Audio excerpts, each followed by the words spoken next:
Yo, what's good guys? It's Turtle from Hardcore Cards on Instagram with yet again another Pendulum takeover on Card Lord's YouTube channel. It is an update. It's an update to my ZEFRA Magicians list, and just like the last one, it is still a control based deck. So the main aim of this deck is purely to control the game while keeping a good card advantage in hand. The difference between this one and the last list I share with you is this one is a lot more aggro based. So if you need to go for that OTK, it's a lot easier to achieve with this list than it was the last one. That's where the last one, while it had nice little neat interactions like D-shift or that kind of thing, it is where it let itself down. Whereas if you could find that opening to attack the game, you would sometimes struggle. Whereas this one does achieve it a lot better.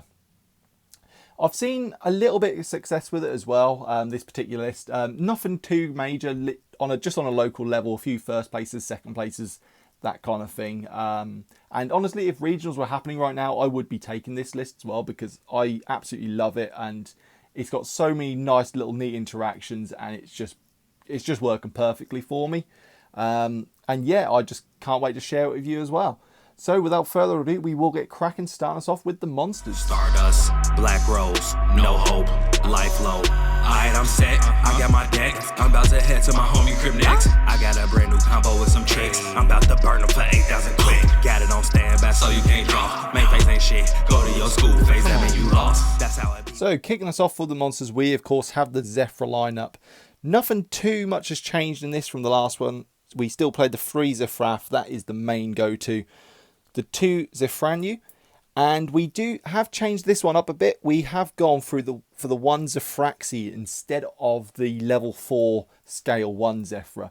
So the reason that being is it can turn ZEFRA into a tuner, and when that's used for a synchro summon, it shuffles itself back into the deck, which is actually very, very relevant, which you'll see when we get to the extra deck. Obviously ZEFRA, you don't want to see it in your hand, I've got to be honest. You ideally want to send it with ZEFRA to get that search off. You have got to be careful though, because this deck does play an awful lot of search cards, and a certain draw on Lockbird is in the format. This list is hard to play through draw, I've got to be honest, but you get that with any deck at the end of the day. Like a lot of decks do struggle against draw. That's why I'm currently seeing a lot of play in the metagame, which would make sense. So that is the only downside to the deck, but other than that, this ratio has been perfect for me. Right, so that was the ZEFRAs. So next we get on to the Magicians, the Pendulum Magicians, my absolute favourites. So we've got the 2 Harmonizing, the 2 Celestial, and the 2 Purple Poison. So quite a standard lineup really. This hasn't changed from the last list. This is exactly what I played in the last one. Harmonizing is obviously your main one. You want a Pendulum Summon out, and then it can, when it's Pendulum Summoned from the hand, you can then special summon one of these from the deck. Purple Poison also happens to be a low scale, and Celestial is very, very good. So like I said at the start of the video about gathering that card advantage, Celestial does help with that. So if you do have a Celestial in hand, and you Pendulum Summon it or summon it, and you've got a Pendulum monster on field, you can activate its effect, and on end phase you can grab whatever Pendulum monster from your deck to your hand. But it is on end phase, but it's fine because that's exactly what we want to do. We want to have card advantage ready for next turn after controlling the game. Plus Celestial also happens to be a perform power, which is very, very relevant as well. Speaking of perform powers, that is next. So of course we've got Joker back. So Joker at 1, who knows, it may go to 2, may go to 3. Only time will tell, but for now it's at 1 and it's fantastic. It can search out your Magicians, it can search out Performer Powers, it can also search out Odd Eyes, which again does happen in this list as well, so which we'll get to shortly. But then of course we do play the 3 Pendulum Sorcerer, I'll get there eventually. And of course Pendulum Sorcerer is very good. When it's Pendulum Summoned, you can pop up to 2 of your cards and then search Performer Powers from deck to hand. So we've got Joker it can search, and of course we've got Celestial, because Celestial, like I said, does have Performer Power in its name. So 2 targets for it, and it's honestly, Pendulum Sorcerer is so good. It can fix your scale, because ZEFRA is ideally going to be your high scale once it's sent to ZEFRA, but it is only a scale 5 at most of the time. So if you do need to pop that ZEFRA out of your scale, you can do with the 4-power sorcerer. I'm having real difficulties with the word sorcerer, and I don't know why. Like I said, with Joker adding Odd Eyes, this is the reason being. You can add Odd Eyes Revolution Dragon, which then pitch it from hand, and of course add the Supreme King Darkworm, and we do play the 1 donut. So because we play the Magicians, obviously we do play Pendulum Call, and this package is new to the list from the last one, and it's purely because Pendulum Call Darkworm is just too good. It just generates so much card advantage. Even if it gets ashed, you're still generating card advantage. Gate 0 also happens to be a nice low scale, and that was the other thing the last list struggled with, was there just wasn't quite enough searchable low scale. So to have that searchable low scale is just really, really handy to have. And yeah, it's just so fantastic. I have been tempted to bump Darkworm up to 3, I've got to be honest, and I'll show you what I would take out for that. So bear that in mind, because at the end of the day, it's still a level 4 Pendulum monster Darkworm, and Pendulum Call Darkworm just gives you the max consistency for that nice little engine. Then we do come on to the one-off. So one-off Magical Abductor. So this is actually, funny enough, what I would cut for a third Darkworm. Magical Abductor is really good. Like, it is such a good card. And the thing is, if you open ZEFRA Providence, search the Oracle of ZEFRA, then Oracle of ZEFRA, search the ZEFRAF, that is literally 3 counters right there. The only downside to Magical Abductor is it is a scale 3. And because we do play the level 3 ZEFRA, the ZEFRAXI, it can conflict with that. And that is the only downside to it. That's why it's only at 1. I was playing 2, and I just found it just, I don't know, it was just, you didn't want to see it that often, you know. It was nice to see, but you didn't want to see it that often. It was a bit of a weird one. It's another low scale effectively as well, but yeah, the only downside is you can't pendulum out ZEFRAXI, and ZEFRAXI is quite key to this list. And yeah, that's the only reason I don't like Abductor, so I may take it out. Admittedly, in my last 2 tournaments, I haven't seen Abductor once in my hand, and I just haven't missed it. I haven't needed it. So Abductor may well come out of the main for a third Darkworm, but we will see on that one. And then for the last monster of the monster, or the main deck monsters, it is of course the new one, which is, I'm going to have to try and pronounce this now, Anatofom Intelligence Misaya.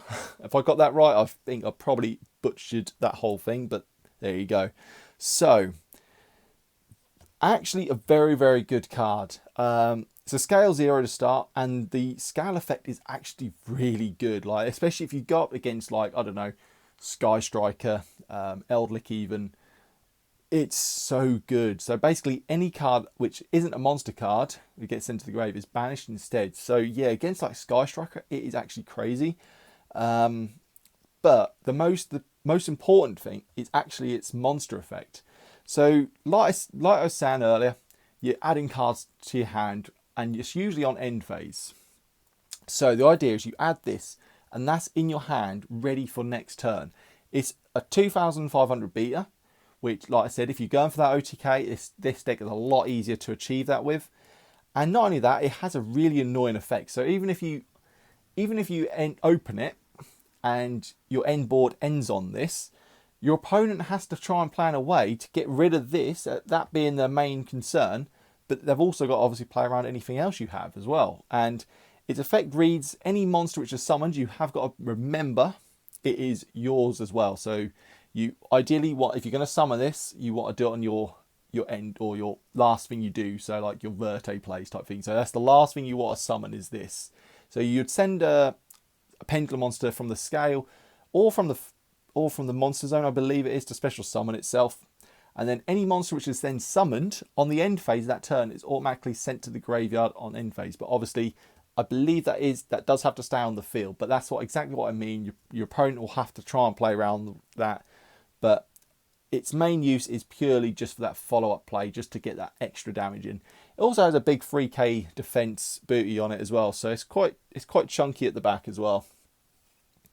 But that is it for the monsters though, guys, so bear with me and I will get for the spells. So for the spell lineup, we'll start off with the ZEFRA stuff. Of course, we've got the free Oracle of ZEFRA, the free ZEFRA Providence, and I know it's not a ZEFRA card, but Terraforming kind of acts like a fourth copy of Oracle of ZEFRA. So Oracle of ZEFRA searches out your ZEFRA monsters. Its other effects do come up as well, especially the Synchro and the XC one. But its main aim is purely just to search out that ZEFRA, search out your ZEFRA stuff you need. And the best thing about Oracle of ZEFRA is if you pendulum summon out Pendulum Sorcerer, still struggling with that word, you can, and you don't want to pop one of your scales, you could pop the Oracle of ZEFRA on field instead, which is quite nice to have, really, because it's not, once it's used to search your ZEFRA monster, it's not, the other effects aren't really used that much, I've got to be honest. They're just like bonuses to have if you need to, you know what I mean, that sort of thing. ZEFRA Providence, so good. Like ZEFRA Providence, if every deck had a rotor like ZEFRA Providence, the game would be very different, I have to say. Like ZEFRA Providence is just so good. It can search your monsters, it can search your spells, it can search your traps, and it can also protect your ZEFRA monsters as well in the scale and on the monster zones as well. Yeah, it does literally everything. It's so good. Yeah, like I said, I'm glad not every archetype has a really cool searcher like ZEFRA Providence, because yeah, that would make the game interesting. Then we of course have the Pendulum Magician stuff. So we've got the Pendulum Calls, we've got 2 of those, and the free Jaws Alliance. So Pendulum Call you could bump up to free, possibly. Like the only reason I'm not playing free is because we don't run that many Pendulum Magicians, and that's the only reason. Seeing Pendulum Call late game is a bit of an issue if that's not live. But saying that, seeing Jaws Alliance late game is very good. So Jaws Alliance, not only can it search Pendulum Call, it can search you out, of course, Pendulum Sorcerer, because it has Pendulum in its name. And it can also search you out a new card, a new addition to the deck, which is the one of Pendulum Treasure. So Pendulum Treasure is basically a little chunk of Electromite in the main deck. So Pendulum Treasure reads, you can send a monster from your deck to the extra deck. So yeah, that's literally it. That's once per turn. So you can, if you're missing a certain combo piece, if you're missing that ZEFRA, you can send it to the extra deck and get it that way. It's so good. Like, I absolutely love Pendulum Treasure, and I think a lot of Pendulum decks will really benefit from having Pendulum Treasure. That is that. You can see why this list does lose the draw though, because there is a lot of search cards, and that's what makes Pendulum Treasure a little bit better as well, because it sends from the deck to the extra deck. Then a one-off, the one-off Pot of Prosperity. So if you're on a budget, don't read into this too much. Like honestly, it's not needed in the deck. It's a nice addition, don't get me wrong, but it's definitely not needed.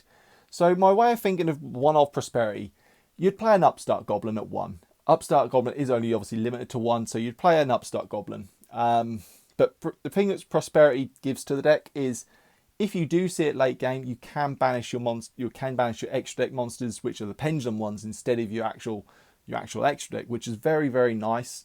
And it just gives you that opportunity just to dig that little bit deeper into your deck to grab you whatever you need. And if it is late game, it might be the key piece needed to go in for that OTK. If you open it, again, there is cards in your extra deck which you might think, oh, this isn't needed for this matchup, so you don't mind getting rid of that. Normally you would only be digging for 3. I will add to that. I'll be very surprised if you choose to dig for 6 in a Pendulum list when a lot of the extra deck is needed. But yeah, it's honestly, like I said, if you're on a budget, don't read too much into this. You could easily play Upstart Goblin, for example. You could play a third Pendulum Call. You know, there's options there.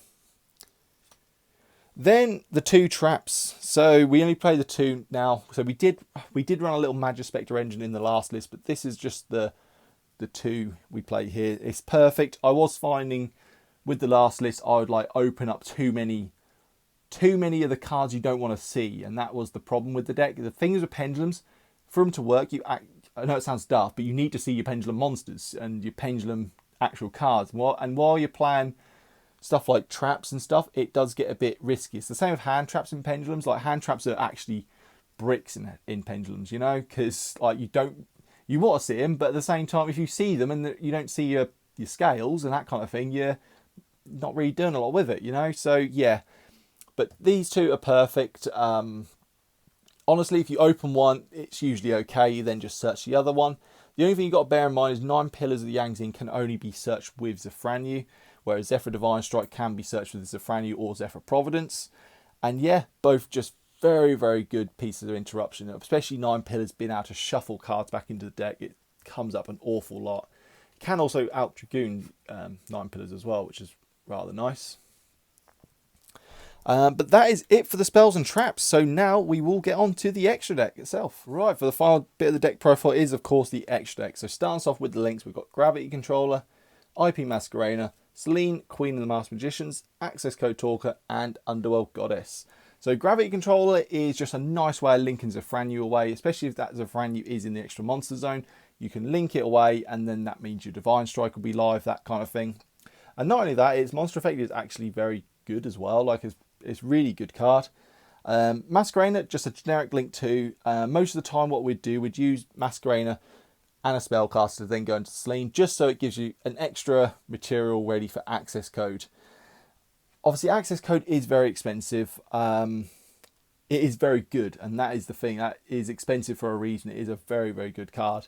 If you are on a budget, Boral Sword is still a very, very good card. It's not going to be as good as access code, don't get me wrong, but it is still a very good card, and it is a lot cheaper now than what it used to be. Underworld Goddess is really good. Like, there's a lot of Agnista decks floating around at the minute, and they have a big old Link 6, which is a real pain to deal with, and Underworld Goddess is just a nice, easy way of dealing with that. Because it is a pendulum list, it is quite easy to swarm the board, so you usually have the materials needed for Underworld Goddess, and Underworld Goddess on its own is actually a bit of a pain for your opponent to deal with, especially if you make it with IP as well. Like, it's very good card, and it's still relatively cheap. So honestly, I would get your copies sooner rather than later, and just, if it does price spike and you haven't got your copies, you can't complain about it then, because it is pretty cheap at the moment. Then for the XC, so we've got a big rank 4 package. So we've got Magister Paladin, Time Star Magician, Tornado Dragon, Abyss Dweller, Baguska, and Supreme King Dark Rebellion. So we'll come back to these two. We will come back to these two shortly. So Supreme King Dark Rebellion is very good card. It gets in for a lot of damage. It can attack over Dragoon. Yeah, it's very, very good card to have. I'm always surprised by how many times I go into this as well, just to get that extra damage on board as well. Baguska, again, Baguska is another one similar to Dark Rebellion. I'm surprised by how many times I go into it. Just if I need to slow that game up, Baguska is a very good way of doing that. I was in a match against Invoked Shadol Dogmatica, and it was a grind game at this point, and I made Baguska, and that just slowed the game up enough just so I could gather enough advantage to go in for the OTK, and that did win me the game, I have to say. Dweller is Dweller. I mean, Dweller is very, very good right now in the meta game. I mean, Dweller's usually always very good. Like, if you can run rank 4s, you've always got to run Dweller. But at the minute, it is especially very, very good. And then, of course, you've got Tornado Dragon just for back row. And then it comes on to these ones. So let me just clear these 4 out of the way. So the main aim is to probably go into both of these. So as I said throughout the whole video, you're going to try and gather as much card advantage as possible. And Time Star is a nice way of doing that. You can detach material to search a Dark Spellcaster from deck to hand. So again, you'll be ready for next turn.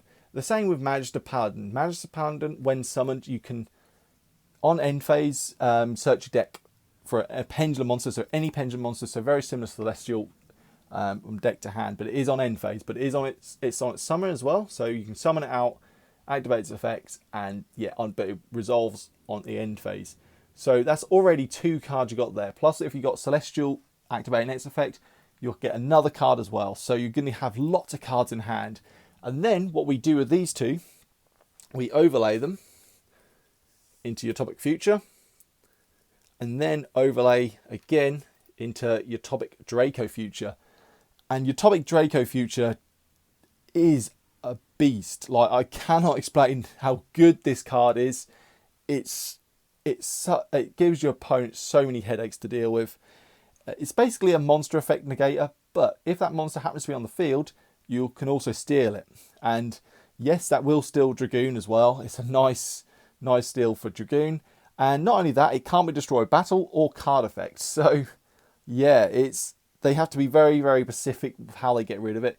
What I would normally do with Draco Future is wait until it's threatened and then negate that, and that usually is enough, because they'll usually be trying to be working their way around Draco Future, so they'll try and go into like a, I don't know, not a unicorn, something like that to deal with it, and that's at that point when it feels threatened, you then negate. So yeah, very, very good card, and honestly, it's ever since I've included this in the deck, it has done real wonders for me. And like I said, you've got good card advantage in hand ready for next turn, because like I said, this is a control based deck, so you're not putting up 5, 6, 7 negates. You are literally putting up perhaps 2, 3 interruptions, that kind of thing, but it's usually enough just to control the game with, you know. So yeah, very, very, very good card. And Draco Future is another one which is very cheap right now, so I would definitely get them soon. Then for the last 2 cards of the extra deck, it is a two synchros. So we've got the Supreme King Dragon Clearwing and the Stahella Wind Wolf Threat, which is a synchro 9. So Clearwing is actually a last minute inclusion in the deck. I was playing Zeus, and Zeus actually is not as bad as you think in this Pendulum list anyway. Like, because you get a lot of card advantage, Zeus, if it uses the effect, it doesn't matter because you've usually got your scales still in your hand. But I just found like I just would rather go into something else. And Clearwing is a nice board wipe. And if you have sided, I do run Dark Ruler on the side. I won't share my side deck because it's always chopping and changing. But Dark Ruler usually is in there. So if you've activated Dark Ruler, negated the whole board, synchro summon into this, and then just clear that board. It's just a nice, easy board wipe. And it came up an awful lot in my last local tournament, which I come second in. It come up an awful lot that day. And yeah, it's really, really good. But let's talk about Wind Wolf Threat. So it's a synchro 9. So it's summoned with Zefraxi, making Zefranu a tuner, and then you link it away. And Zefraxi gets, like I said earlier, gets shuffled into your deck, which is very, very relevant. Not only Zefraxi being in your deck makes like late game ZEFRA Providences, Oracle of ZEFRAs live, it also makes this live. So the best way to describe Wolfray is basically a Nibiru, but for monster effects. And if you summon this out on your turn, you can usually get 2 or 3 monster effects still on your turn off to boost this up to a little bit. And once this gets to 4k, which I think is 5 monster effects, you can then shuffle your opponent's monsters away and including itself. So it'll shuffle itself away. I think it shuffles them into the deck.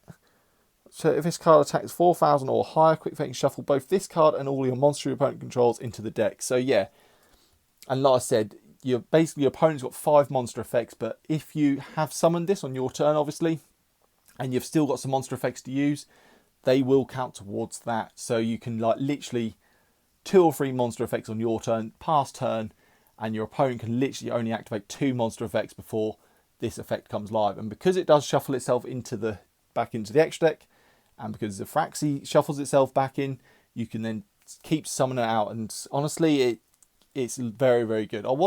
Have been tempted, and I still am tempted to play Shen, but for now, I thought as this is new, I'm going to play around with this, and it does cause your opponent a headache. They've got to really, really play around it. I mean, like I said, it is basically like a Nibiru, but for monster effects. So Nibiru in itself is always a card to struggle to play around. So this is exactly the same.